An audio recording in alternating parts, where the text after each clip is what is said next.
So good afternoon. Welcome to Track 3, Patient Activism. I'm Nadia Bodkin, and I'll be your room host for the last two breakouts of this track. As a reminder, these sessions will be live streamed, and I want to welcome our remote participants once again. Our first session this afternoon is advocacy on the state level. This session will be presented by two champions in this area, Sharon King, the president of Taylor's Tale, and Gina Szajnuk, the co-founder and executive director of the Rare and Undiagnosed Network, RUN. Please join me in welcoming them both.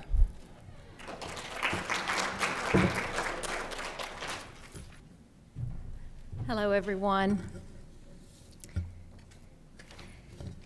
I'm Sharon King, and I'm here today.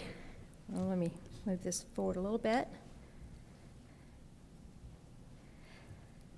I'm here today because of this sweet face.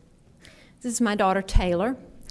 She was diagnosed in 2006 with INCL, or infantile Batten disease.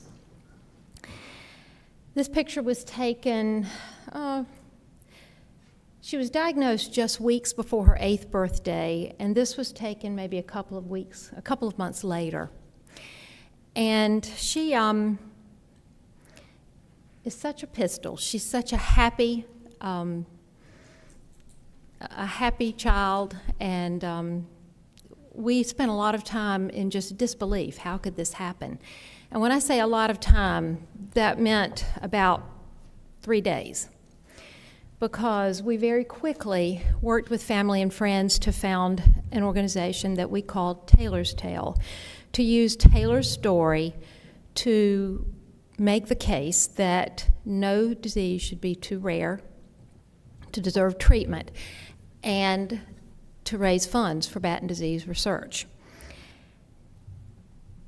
In the beginning, it was all about Batten disease research, and it was all about what we could do to provide some kind of treatment for Taylor.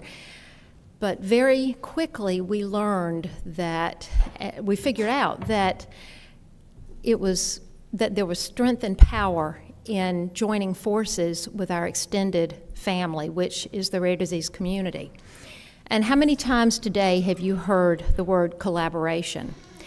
It was probably the best decision we ever made as an organization, to join forces with our larger community. And that was 10 years ago. And in 10 years ago, we have been honored to work with many brilliant, talented scientists.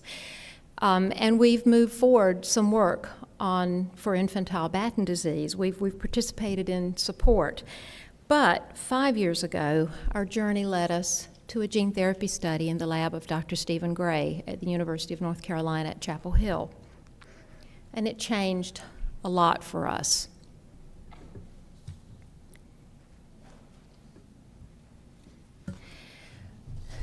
As we supported this gene therapy study in Chapel Hill, we figured out a lot of things that that we hadn't thought about before. We were spending a lot of time up in Chapel Hill, meeting with Dr. Gray, learning more about the study that we were providing support. And there were a few things that became apparent as we were up in the area. We first realized, and I grew up in this area, so it was kind of an eye-opening thing for me to be more intimately, take a more intimate look at what was happening up in the eastern part of the state. First of all, the area around the universities is called the Research Triangle, and the Research Triangle is home to, is created around 3 cities, Raleigh, Durham, and Chapel Hill. And within those 3 cities are 3 major research universities: Duke University, the University of North Carolina, Chapel Hill, and NC State University, with the North Carolina State Centennial Campus. And as we were taking a look at NC State with the Centennial Campus, we looked at their website, and it was interesting that their tagline on their website was, "A successful enterprise can rest on its laurels, or it can continue to blaze new trails." Well, we were all about trailblazing.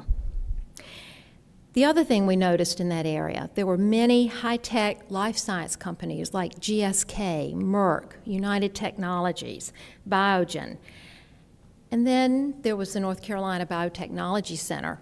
We had been participating as an organization in roundtables at the Biotechnology Center.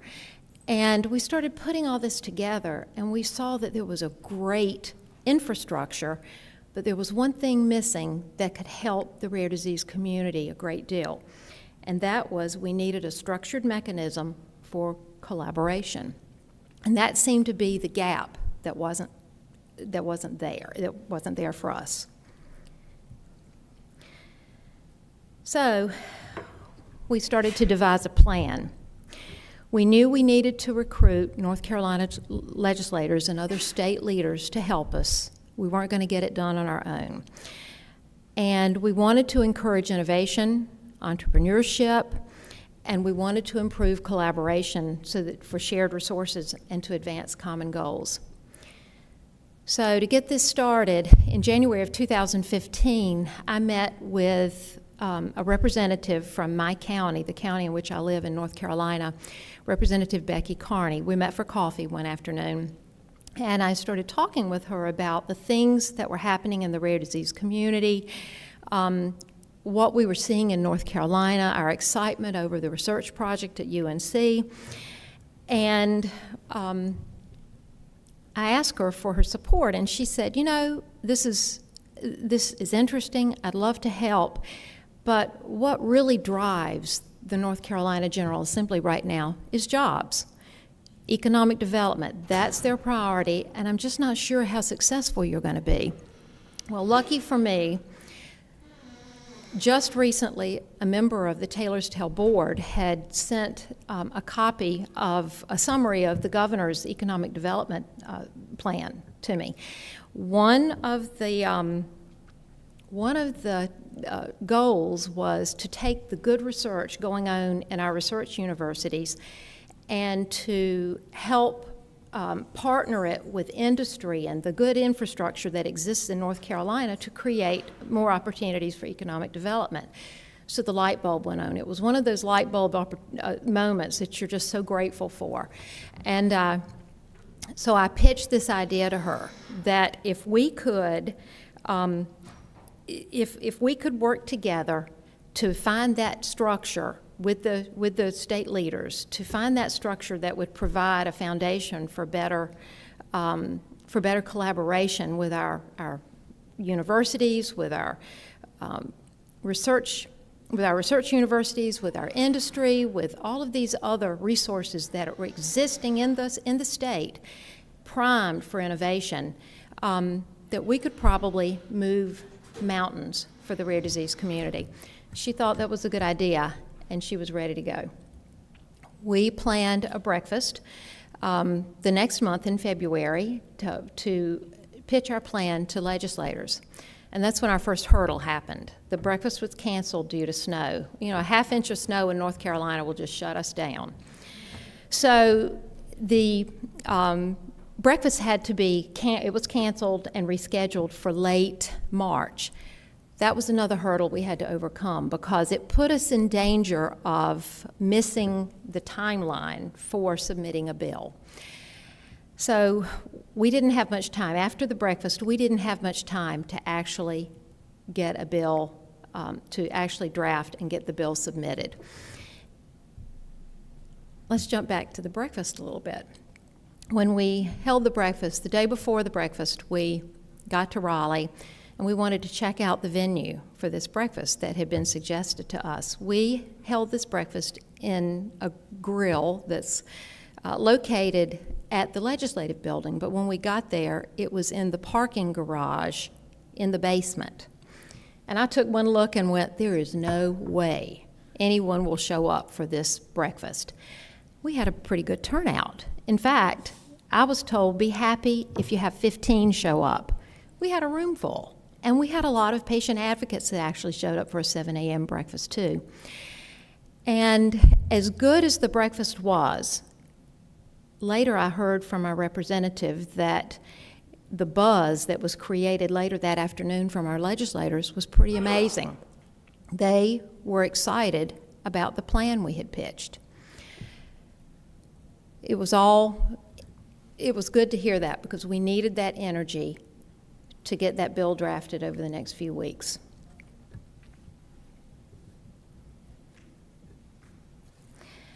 We filed that bill in mid-April. There were a couple of other hurdles we had to cover too, including on the day, we had a number of committee meetings that we had, hearings that we had to attend, and we were always prepared to speak to the bill. We never had any, there was never any negative response. Everybody was good to go with it. There were a lot of trips to Raleigh, though. We had a couple of other hurdles that we had to cross, but lucky for us, we had a good mentor, a champion in place who had a long history with the North Carolina General Assembly, and he's also a rare disease survivor. So, you know, another good thing to remember, champions, you need your champions to get something like this accomplished.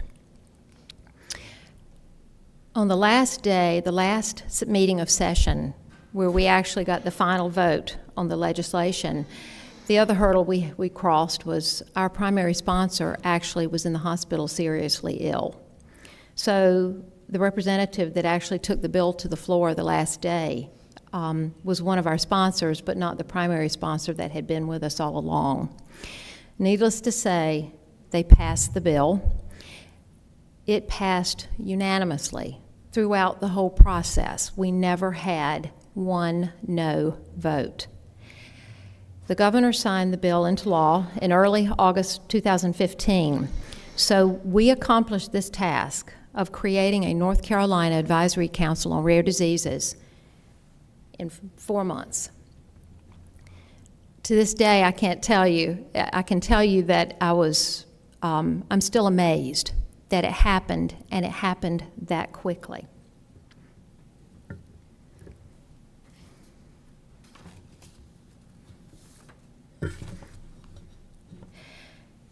The council now has been in existence for about a year. It's a mandate of the North Carolina General Assembly, and it's housed at the UNC School of Medicine. Now, let's make sure it's clear. It's not owned by the UNC School of Medicine. It is a mandate of the North Carolina General Assembly. But it is cared for and nurtured by the university. It has representatives from Duke University, and that will be expanded in the coming year, because this is a council that represents everyone in the state.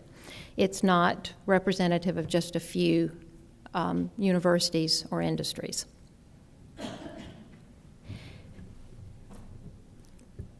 When we were putting the bill in place, when we were drafting the bill, we actually had, there was a larger recommended group on the council.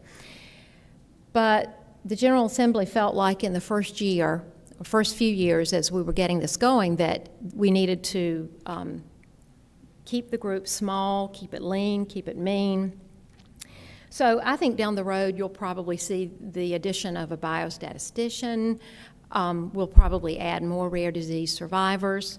But for now, there's a physician, medical researcher, registered nurse, a rare disease patient, a patient advocacy foundation representative, and the physician, researcher, and nurse all have expertise in rare diseases. We also have a representative from each North Carolina academic research institution. That will eventually include all institutions. While now only UNC and Duke are represented, it will be expanded, and I think it's coming soon.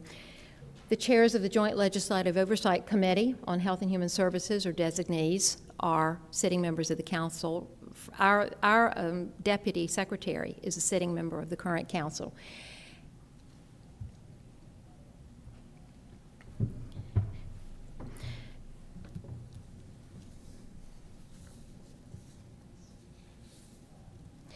Our council is responsible. They have a number of strong goals. Our short-term goal is to bring together healthcare providers, clinicians, investigators from our universities, healthcare systems, from our Department of Health and Human Services, and patient advocacy groups, in a collaborative effort to discuss best strategies to improve the understanding, the diagnosis, the treatment, and the impact of rare diseases. First, for the citizens of North Carolina, and then we hope that this can be a model for other states.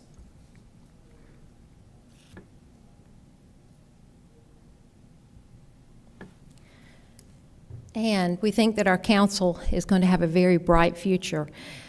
So far, stakeholders are very positive about what we're achieving. We're watching collaborations. Even in the midst of the first year, we're watching collaborations get stronger and stronger. Our rare disease awareness is being heightened among our policymakers, our lawmakers, and we're already identifying common goals. We're looking at pilot projects to show what can be accomplished in North Carolina. We have a group that's working on data development, the big data that you've been hearing about throughout this summit. And we learned a lot in the process. First of all, I can tell you, do your homework. If you want to achieve legislation of this sort, do your homework. Know what the assets, the realities, the opportunities are that exist in your state. How can you connect them so that all parties benefit? I think the best thing to remember is think we, not me. You have a lot to bring to the table as a patient advocate, and you have a story. But you have to think about it, again, in the larger context of the rare disease community. So think about bringing we to your legislators. Then build your team. Be bipartisan. Rare disease does not recognize party. You're going to need a strong patient advocacy voice, but what we learned in the process was legislators wanted to hear our personal stories, but they also wanted to hear the solid facts that we could bring to the table. How could what we were proposing, how could it be of benefit for not only the rare disease community, but how could the state benefit too? So go in with your stories, but think about the fact, but be prepared, have those facts in place.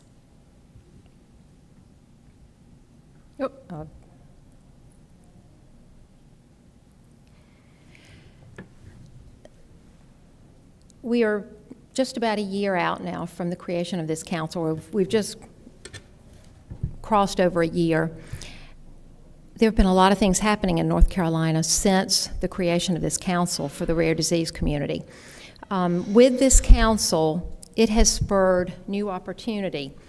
We've had the creation of the North Carolina Rare Disease Coalition, which is representative. It's more representative of the patient voice, the stakeholders, and it will determine issues that are important to the stakeholder community and take it right to the council. Also in development and just getting ready to be birthed is the North Carolina Rare Disease Innovations Institute. And this is where we're going to get that economic engine going, because its mission will be to take these resources and leverage them, the resources that are already existing in North Carolina, and leverage them to create this economic opportunity that we discussed with our legislators. Over all of that has just been created the North Carolina Rare Disease Network, and it's the umbrella that brings all of these organizations together to help support that healthy, collaborative space. So we're just getting off the ground. We're already moving fast, and we're growing. This is my daughter, Taylor, today. She's just celebrated her 18th birthday.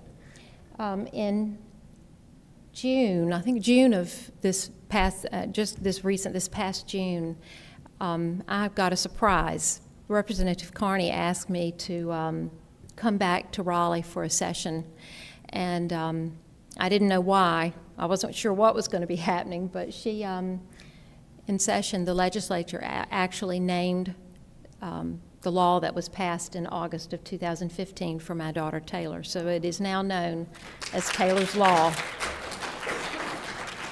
And my hope is that Taylor's Law is going to change, Taylor's Law is really going to change the landscape for the rare disease community in North Carolina, that it can live up to the potential and the opportunities that Taylor's Tale and others were able to see for this initiative. It's already happening. I'm seeing it take off, and I'm very proud that it's named for Taylor, because I really think it's going to be a great game changer in North Carolina.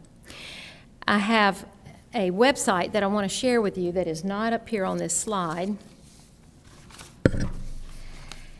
and I hope you'll add it. We just put it up. It's the network website, and it can be found at www.med.unc.edu/NC Rare Disease Network. You're going to find a lot more information about what we've achieved in North Carolina. The bill will be there. You're going to find some information about recent activities and events that we've done.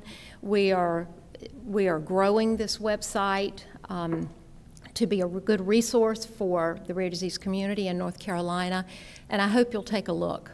And I hope that you'll consider doing the same thing in your state, because we're seeing good things happen in North Carolina because we achieved this. Thank you.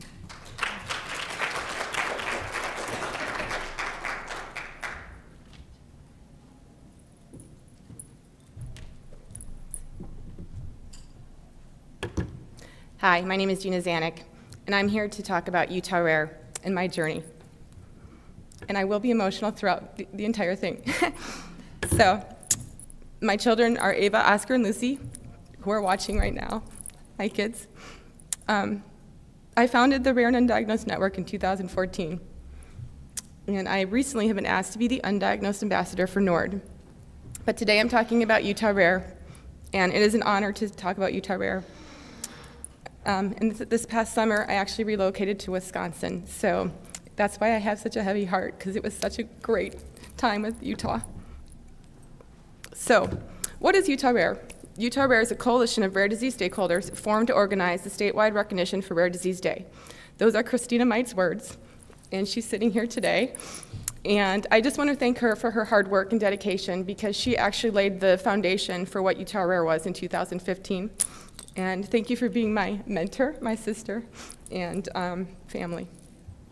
So, on to what we did and how we got started. So, we were 4 moms. Susan Atwater is here today. And I remember when Susan called me and said, there's this woman having a meeting in Salt Lake City that's going to start planning for Rare Disease Day. Little did I know what I was getting into going to that meeting.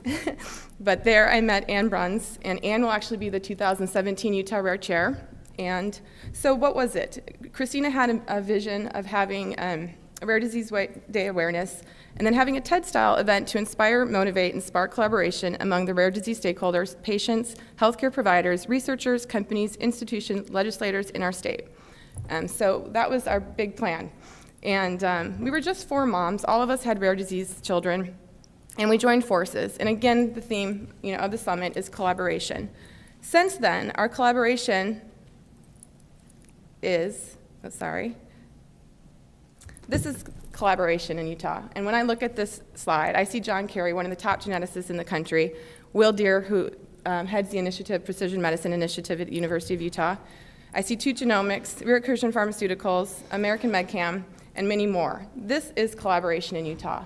And that was the dream when we sat down in that first meeting, and it's incredible. There's advocates, other families, doctors, physicians, and that's what it turned into in 2016. So what was our ultimate goal? Obviously, raising awareness was huge for us. But as Sharon said, you need to know what's in your state and what's in your community that you all can benefit and work together. So for us, we looked at the University of Utah Hospital, Intermountain Primary Children's Hospital. It serves 5 states and over 4,000 square miles. And in July of 2014, neither hospital was chosen by the UDN, the Undiagnosed Network, with the program through the NIH.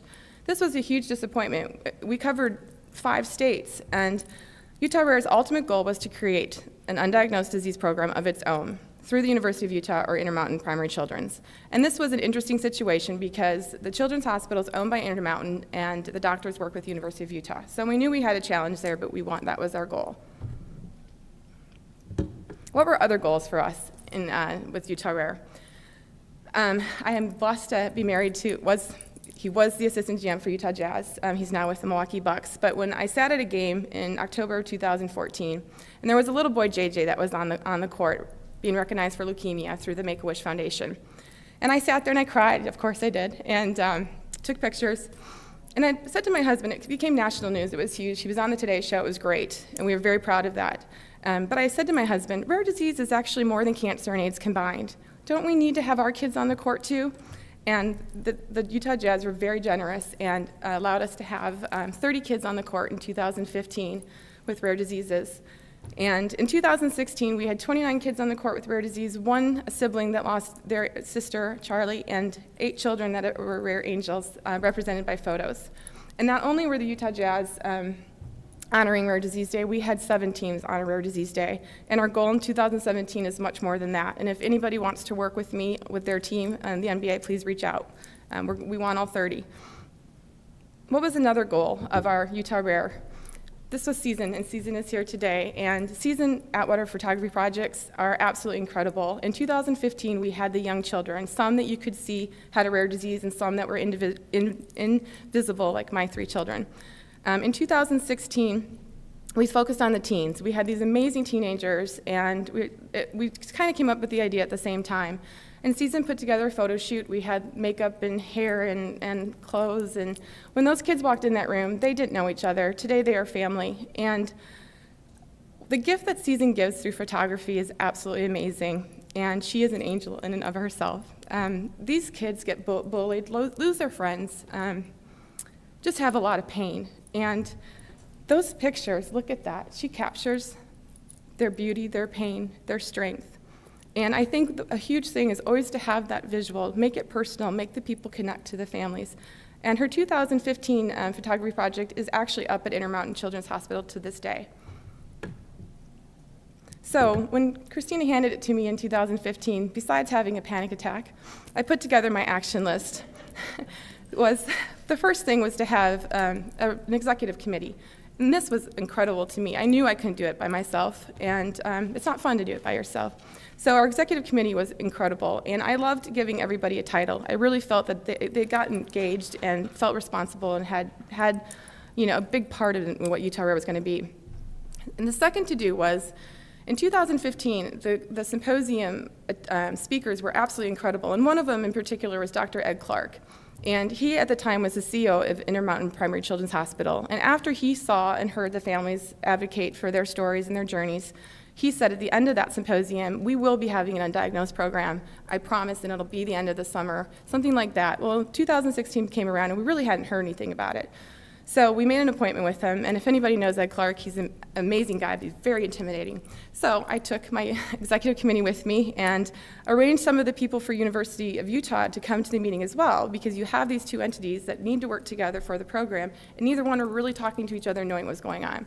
So it was an amazing meeting. We found out that they do have a program. It's called Penelope, and at the time they had 2 patients in there right then. So that was huge. And we walked out of that meeting knowing that we had their support to promote the program, that they were going to be involved, and that they were going to be big sponsors of it. And we walked away with a platinum sponsorship from them. That was huge. The next one was going to the Utah Genome Project, which is really huge in Utah, and coming again off of the 2015 symposium, where I shared my story, and with the connections that the Mite had with the University of Utah, we were able to get to know them, and they sequenced our family and my parents. So sitting in that meeting, saying, how can we get this involved? You guys, this is huge. And we walked out of that having the University of Utah plan our program. So no longer was I in charge of the program, a mom, an advocate. It was actually the University of Utah in charge of the program. That was huge for us in 2016. The next one was going to finding funding and sponsors. So one of the things that I'm not good at is asking for money. And with my husband's position with the Jazz, we weren't comfortable with asking them. The Larry H. and Gail Miller family own the Jazz. But what we were comfortable with is making an appointment with them and going and asking guidance. And this is something that I think if you're not comfortable, have somebody help you understand how to ask. We knew we were going to go out into the community asking for sponsors, and we wanted them to know what we were doing. So with explaining with what we were doing and knowing that we had the University of Utah behind us, we walked out of that meeting without asking for money with a $5,000 sponsorship. And it was incredible for us. The next was to book the date with the national anthem, and of course the Jazz were generous again with 120 tickets and the kids on the court. Next was working with Season Atwater and coming up with our plan. And my dream for Season is that she will be flying around the world taking pictures of rare kids everywhere. So the next was where are we going to have it? The first year, Christina booked it on the university campus, and I remember specifically her up to 3 a.m. putting the chairs back herself. I couldn't physically do that, so I wanted to work with the Marriott, and I made it personal with the Marriott. I went there, I took my kids there, really sat down with them. I think we met like 10 times, and ended up kind of becoming Utah Rare family. And they donated a lot of services and food for our event, and they're looking forward to having us again. So the common things that most of you probably know is to book your state capital, and usually if you do that, you should contact NORD. They give a $1,000 sponsorship for the State House events, and if you need help with getting in touch with NORD, please contact me and I will help. The other is the governor's declaration. It's easy to do online, most of you probably know, but if you haven't done it before and you want to, we do have it all written that we can share it with you and make it an easy process for you. And the last one is finding a marketing team to donate their time. I have to say thank you to Ecosys. They met me at the 2015 symposium when I shared our family story. And from then, they run my Run website. They did the Utah Rare website. They did all the programs that are here today. If you don't have a copy and you want one, there's some sitting over there. I think it's a really good idea to reach out into your community and share your story and get involved with that side and have someone find you that will do it pro bono. They've done it pro bono the whole time, and I don't think they knew what they were getting into when they started doing that, but they've been very generous. So that's my action list. In summary, what did we really do? So we had a State House event that was incredible. We had fathers talk, we had mothers talk, we had rare teens talk. It was a really emotional event, and it was a big success, but mostly because of who was speaking. The symposium was a huge success to the University of Utah. And one example, we had another nonprofit that in the rare disease community, Angel Hands, that didn't know about us the first year, just didn't work out to work with us, and I wanted to get him involved. And he came to the symposium. I asked him to speak. He said, I don't know what I'm supposed to speak about. I don't know why I'm here. By the end, he was the last speaker, and he cried through his entire speech, saying, I had no idea that this was here for our community. And he said it's going to be mandatory for every single one in his foundation to attend next year in 2017. That was a huge moment for us. So then it was the Jazz game and the National Anthem court appearance, their teen project, or a teen photography project. And we also worked with the Utah Neuroscience Initiative. And this was interesting just to kind of look what's out there through your campuses or your hospitals of other programs that might just want to work with you and bring in more things for the kids. So we had that, they could play with the brains. It was really, really neat. So moving on. So how did we fund it? I mentioned the Miller Family Foundation. I really had this vision in my head that I wanted the big four, and these were the big four for Salt Lake for me. And even though the Jazz didn't donate money to us, they did so much more for us, and letting us use their logo was huge. And that's something to think about. If you don't always need people's money, but if you have the right to use their logo, it really helps a lot to get other sponsors. And so that was my big four, and that took me to more sponsors. Alexian, and then NGLI1.org's board member donated another platinum sponsorship.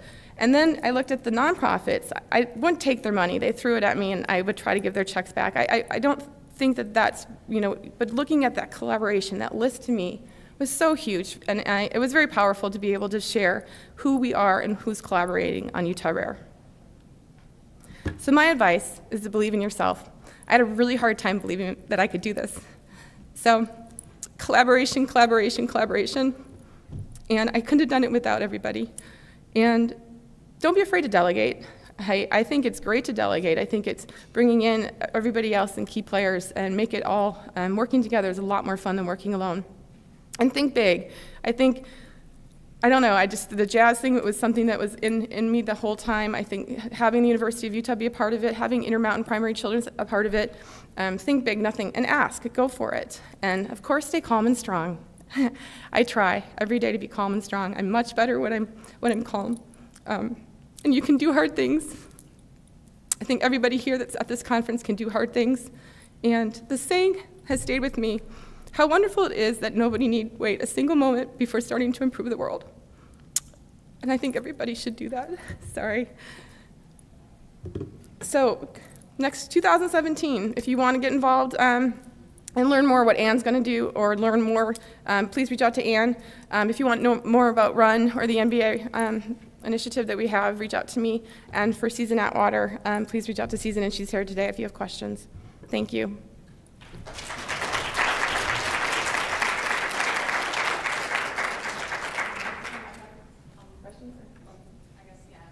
Questions? We can have them now.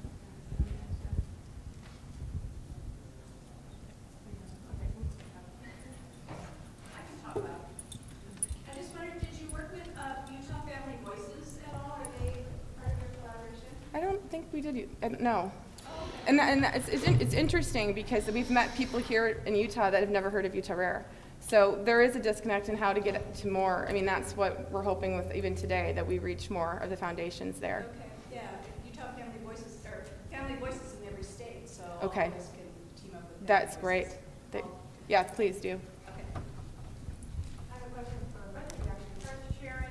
On your meeting, so did I hear you right that now There's two rare disease groups, or is it just one? There actually are, we're creating several. The first, of course, is the council, and it was the, it's the foundation. It's the mandate of the General Assembly, and it's really the policy guidance. They are going to make recommendations to the General Assembly on behalf of the rare disease community. Then there is the North Carolina Rare Disease Coalition, which is focused more on patients, on the patient voice, on stakeholders. And when I say it's really more stakeholders, because there are caregivers, there are industry members that want to get more involved. So the coalition is more the rare disease stakeholders and representing that voice. Then, of course, we are just creating the North Carolina Rare Disease Innovations Institute, which is going to be known as the NCRD2. And that's to spur the economic development side, to help develop those and leverage those resources. And then, of course, the network is the umbrella for all of it. And then just your council meetings are open to the public and to the industry and everybody? Yes, because the council meetings are part of our governmental space. They, and sunshine laws and all, yes, they are publicly, we have to give 2 weeks notice, and they are open to anyone that would want to show up. Awesome. Gina, so my question to you is, that's fabulous what you guys have been able to do, and I know it's a team, but are you planning to do the same where you are now? Yes. I think so, yes, with the Bucks.